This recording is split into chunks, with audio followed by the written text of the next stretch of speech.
Do you believe every thought that crosses your mind? നമ്മുടെ മനസ്സിലൂടെ കടന്നു പോകുന്ന ഓരോ ചിന്തകളെയും നിങ്ങൾ വിശ്വസിക്കുന്നുണ്ടോ? ചിന്തകൾ എന്ന് പറയുന്നത് മേഘങ്ങൾ പോലെയാണ്. It's ever changing and fleeting. പക്ഷെ നമ്മളോ? ഈ മേഘങ്ങളെ ഉൾക്കൊള്ളുന്ന വാസ്റ്റ് ആൻഡ് അൺഷേക്കൺ സ്കൈ, ആകാശമാണ്. നമ്മൾ ഓരോരുത്തരും അവെയർനെസ് ആണ്. നമ്മൾ നമ്മളോട് പറയുന്ന ഓരോ ചിന്തകളിലൂടെയും നമ്മളോട് പറയുന്ന കഥകളല്ല. അതുകൊണ്ട് തന്നെ ഒരു ചിന്ത നമ്മളിൽ ഉണ്ടാകുമ്പോൾ learn to witness, not react. പെട്ടെന്ന് ആ ചിന്തയ്ക്കനുസരിച്ച് പ്രതികരിക്കുകയല്ല വേണ്ടത്.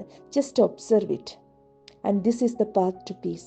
സമാധാനം ഉണ്ടാകണമെങ്കിൽ നമ്മുടെ ഓരോ ചിന്തകൾക്കനുസരിച്ച് പ്രതികരിക്കാതെ അതിനെ ഒബ്സർവ് ചെയ്ത് പഠിക്കേണ്ടതുണ്ട്. ഈ 3 കാര്യങ്ങളൊന്ന് ചെയ്യാൻ ശ്രമിക്കൂ. Write down 3 thoughts that make you feel heavy. നമ്മളെ ഭയങ്കര സങ്കടപ്പെടുത്തുന്ന, ഭാരപ്പെടുത്തുന്ന ഒരു 3 ചിന്തകൾ എഴുതി വെക്കൂ. ആ ചിന്തകളെ ഓരോന്നും എടുത്ത് അതിനോട് പറയുക, ദീസ് ആർ നോട്ട് മീ. ഇത് ഞാൻ ഇൻ്റർപ്രറ്റ് ചെയ്ത് എടുക്കുന്നതാണ്. I am not this thought. Smile for 1 minute.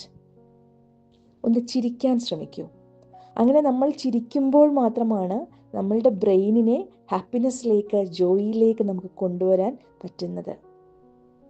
Your true self is beyond thought. You are awareness it self. Have A blessed day.